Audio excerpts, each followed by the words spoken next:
This conference has its own authority, its own way of doing things, and rarely is there opportunity for a voice like ours to crack that. It almost never happens. So when it does, you really got to seize that opportunity. This is where decisions on how education should be molded and new ideas come from. Yes. Yeah. So this is a harder where we want to strike.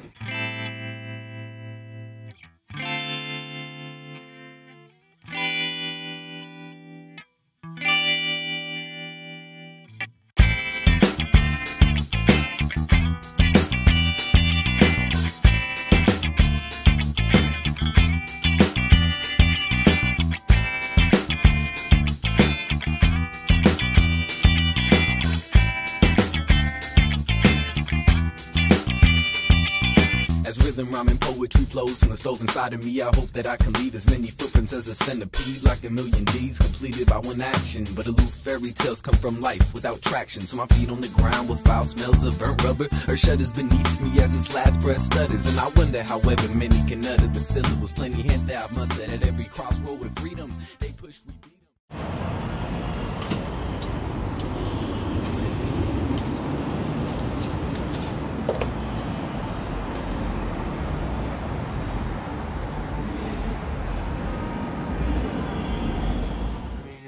One of them big fancy educator conferences, right? The one with the people who like to sit and think about education.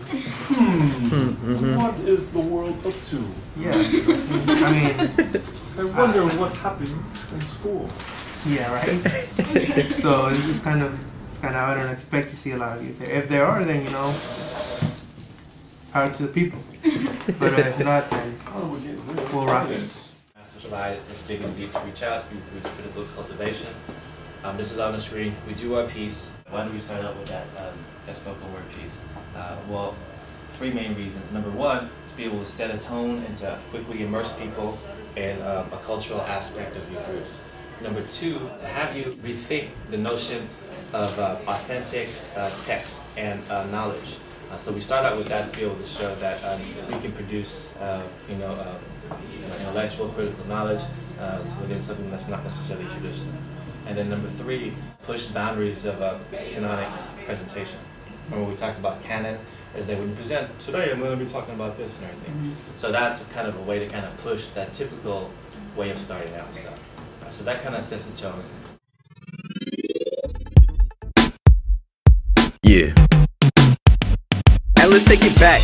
Back before my people weren't shit. Before they were labeled as jobs, stealing immigrants. I spit at this, try to inhibit this limitless ignorance spread by assimilated outside kids. How we use power performance to combat the performance of power that we normally kind of take in.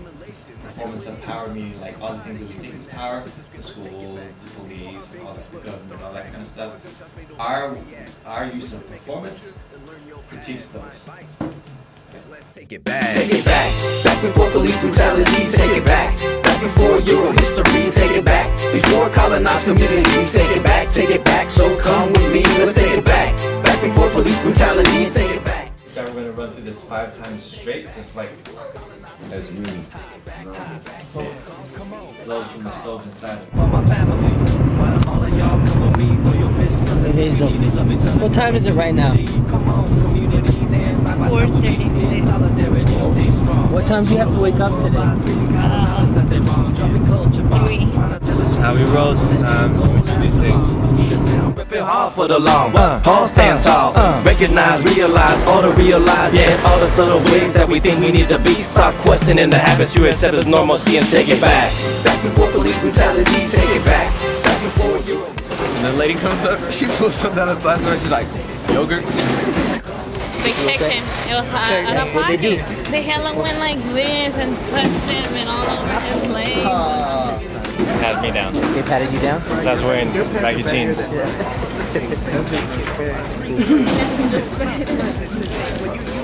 are my skinny jeans. You can see through the hate and the faking. You gotta stay strong, it's called perseverance. First step, take your mind, then clear it. Set a goal and focus. Ladies and gentlemen, welcome to Denver, where the local time is approximately 11:07. Seem hopeless, keep your head up, you ain't alone in this. Man, why you think I wrote this? I found the mold and I broke it. Now I'm recruiting you. Let's take back Oakland and all the stolen dreams, lives, and moments. We stand in the face of reproach and hatred, and if I don't do nothing, I'm going to take it back. Back before police brutality, take it back. Back before Euro history, take it back. Before colonized communities, take it back, take it back. So come with me, let's take it back. Back before police brutality, take it back. Back before Euro history, take it back. Before colonized communities, take it back, take it back. So come with me, let's take it back. As rhythm, rhyme, poetry. As rhythm, rhyme, poetry. As rhythm, rhyme, and poetry. As rhythm, rhyme, and poetry. As rhythm, rhyme, and poetry. Take it back, right for control. As rhythm, rhyme, and poetry flows from the stove inside of me. It's youth groups taking back rightful control. That's what's up, y'all. I was scared that Diego was gonna say as rhythm. I was about to start.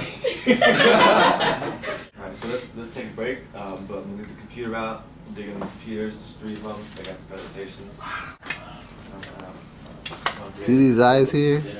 They're red. They're tired. Only 3 hours of sleep. These eyes never did the things before. Boom, boom, boom, boom, boom, boom, boom, boom. These eyes.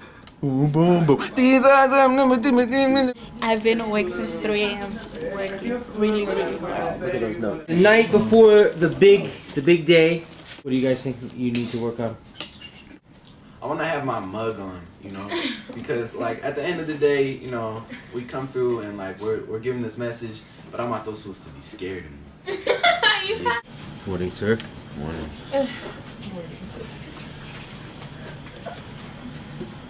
Los, how you feeling? You ready? You ready to take on AERA? Everybody around here is walking around in suits, and that's not my thing. You know, I don't typically wear suits unless I gotta kick somebody's ass, and I mean intellectually. And I'm not here to kick your ass. I'm here to share some shit. But it makes me feel uncomfortable. That's that habitus at work, and that's why it's important for us to. And I mean, it's like. All right, let's explain your fit. You're gonna look like an educated hoodlum. That's right, infiltration. You can quote me on that. I don't know. What did y'all call me? A crackhead? At one point they called me a crackhead. Oh, a cholo. Oh, because cholos button up the top button. That's just how they do it. So obviously I'm always gonna rock shell toes. I decided to partake in a little bit of the habitus of the educational research field, professional setting, with these slacks right here. You know, but I like to just let it hang a little low on the waist. I always got to accessorize. And it's that. All right. It's all purposeful. As rhythm, rhyme, flows from the stove inside of me.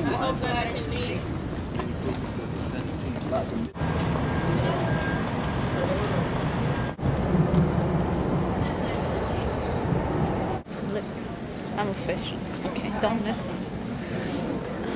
This is an official badge distributed by the American Education Research Association. Look how official it looks. There's a barcode.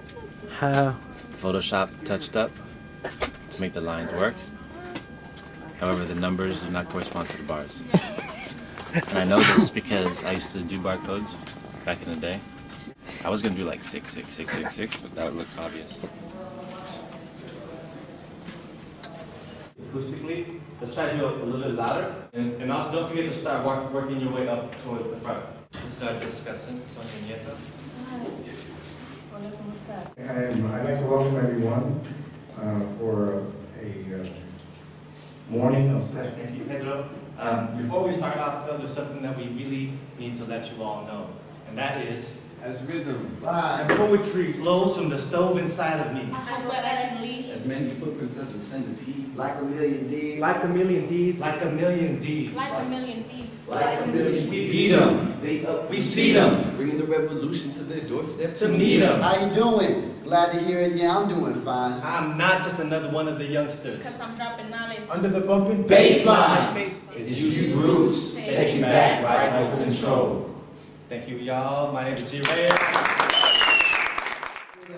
beginning of this process is important to understand the context. Oftentimes in our neighborhoods and in our communities, we talk about things that we don't have.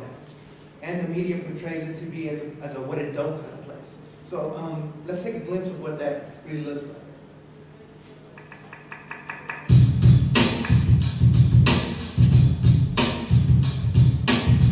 What do you guys think these little numbers represent? Just check them out. Schools. Sorry, what? Crime scenes. Crime scenes, right? Any other one? Murders. Murders. Well, you've probably seen this presentation before. So yeah. You guys know what weird means? Raise your hands. I don't know what weird means. Alright, so I'm not going to give you the definition. Click, clack, bang, bang, there goes a light. Left, right, step it down by a knife. We're always hearing about what's wrong and how people often like to label us. Right, are we ourselves falling into these tropes by just presenting these negative things? That how do we move from that into it is not what it is, flipping that kind of script? Have to begin to question the unquestionable. So with this, we start with this common saying of ours, which is, it is what it is. But we gotta move from that and make it is not what it is by any medium necessary. So moving on from this, what system operates to keep them in this kind of situation? Why is it?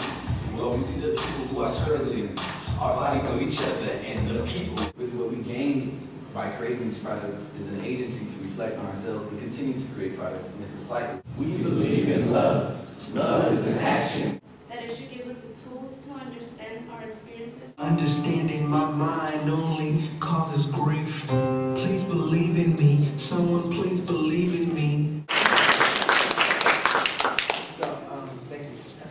The line that sticks out to me is this line that says, got bruises on my soul, I've been putting up with me. In the streets of our artists. Being a street scholar is about using our minds to not only learn, but also to get active in the public.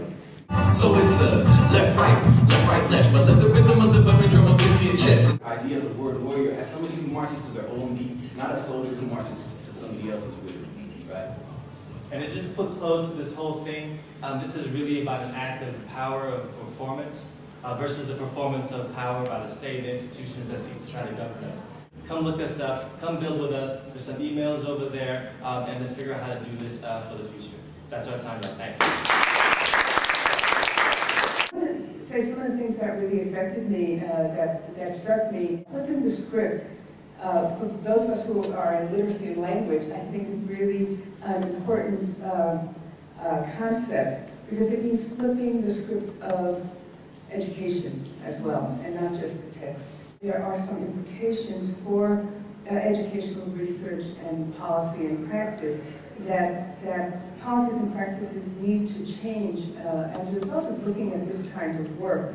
For example, the curriculum, as we saw, is now tied directly to the lives of young people, to the community, and to the future for youth. This metaphor of roots, which I also think is really powerful. And so the words that come out for me was, digging deeper, deep into the essence of things like culture and identity and community to help youth grow stronger, more vibrant. And so we see words like planting seeds and cultivate and harvest and bounty, and that is the process and also the end product. The other issue that I think can be an impact on schools is this feeling of como familia, as we say in Spanish, that schools are not like family right now. Most schools are not. And even most after-school programs are not. They also rename and reclaim young people as cultural beings, which is something that isn't allowed in many schools, where culture is sort of left at the door and isn't brought in. And so reclaiming young people as cultural beings and also as intellectuals, which again is not something that we see in most schools. And as intellectuals interested in interrogating and creating knowledge. The most powerful things I heard was in the poem, Please Believe in Me, Someone Please Believe in Me. That, I have to say, brought tears to my eyes, because I think that that's what our schools are not doing. And after-school programs such as these, and there aren't that many, are creating places that fundamentally change our view of youth and of the very way that we define education.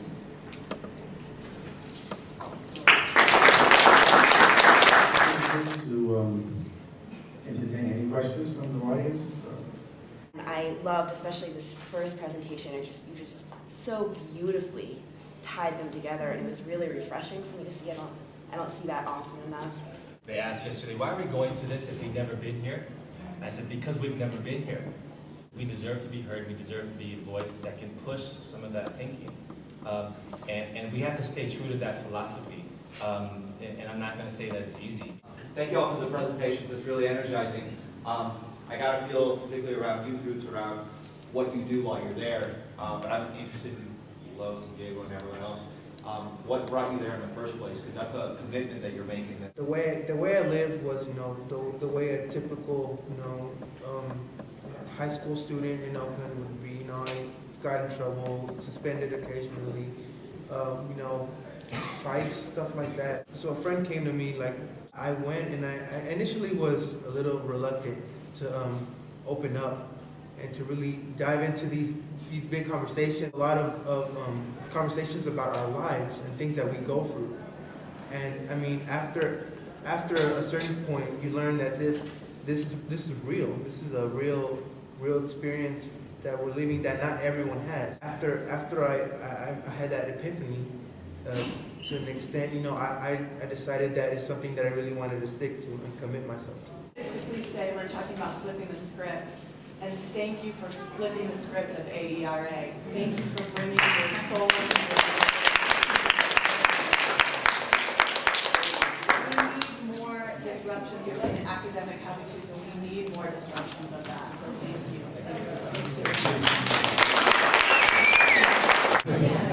I'm getting autographs. It's an awesome program. I want other youth on the East Coast to see it, to connect them. Everybody came up, rushed us, bum rushed us, started trying to talk to us and stuff like that. So big thumbs up to Denver.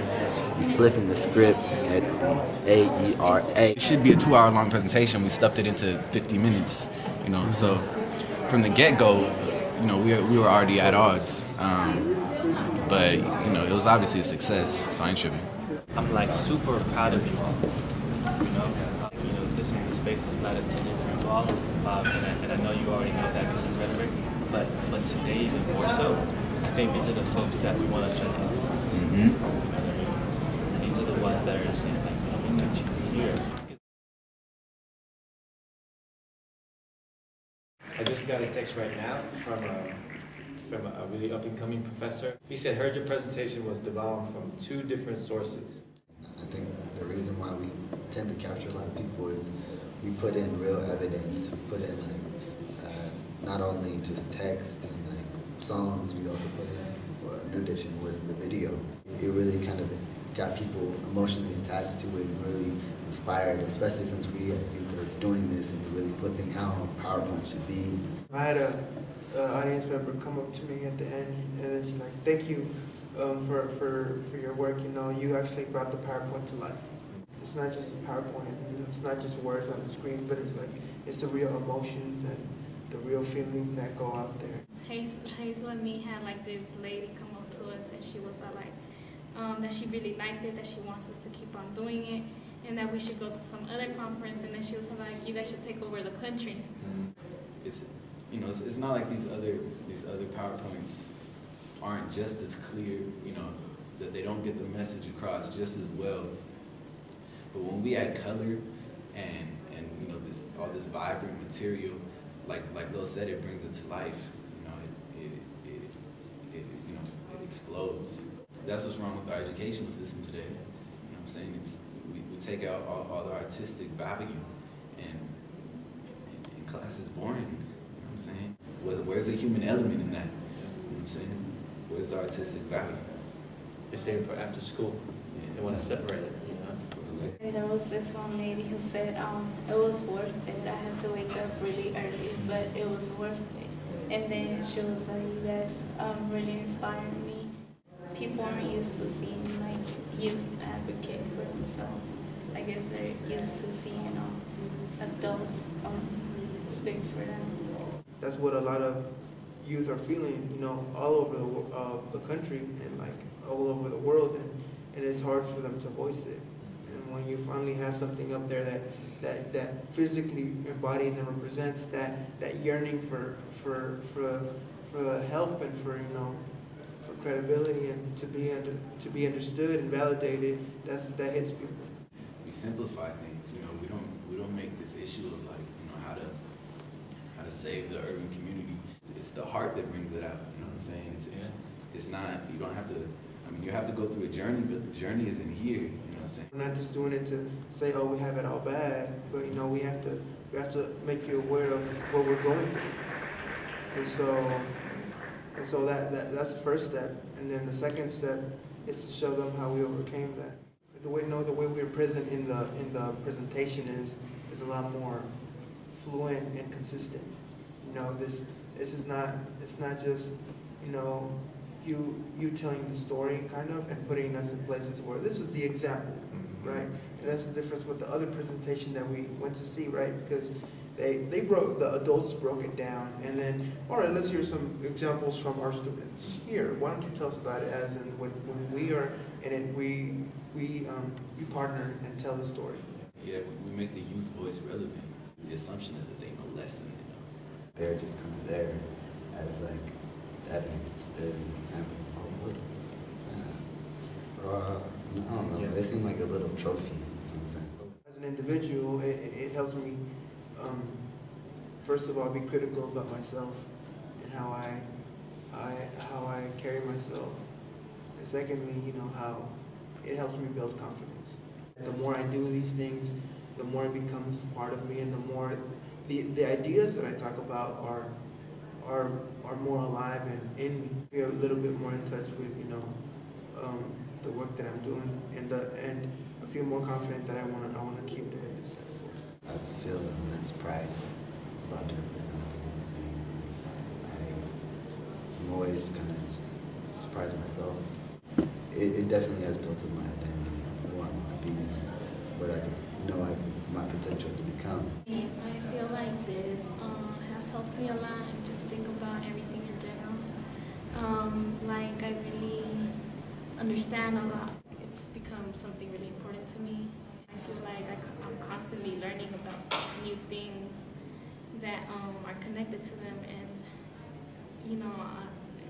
I like that, and I want that to keep happening. When I'm talking about like real issues that affect me and my community, I feel good, and I feel like I should step it up. As rhythm, rhyme, and poetry flows from the stove inside of me, I hope that I can leave as many footprints as a centipede, like a million deeds completed by one action. But aloof fairy tales come from life without traction, so my feet on the ground with foul smells of burnt rubber or shudders beneath me as its last breath stutters. And I wonder however many can utter the syllables, plenty hint that I've mustered at every crossroad with freedom. They push, we beat them, they up, we see them, bringing the revolution to their doorstep to meet them. How you doing? Glad to hear it, yeah, I'm doing fine. I'm just another one of the youngsters dropping knowledge into the bumping bass line. FaceTime, there ain't much left as your reality pushes brown folks towards poverty and death. When you just poverty assess, your world was probably incessant. If you're asking, no, this dope flow is not done yet. We live, we learn, we fight, we burn, we reach, we rise, we ride for the struggle. We live, we learn, we fight, we burn, we reach, we rise, we ride for the people. We live, we learn, we fight, we burn, we reach, we rise, we ride for the struggle. We live, we learn, we fight, we burn, we reach, we rise, we ride for the people.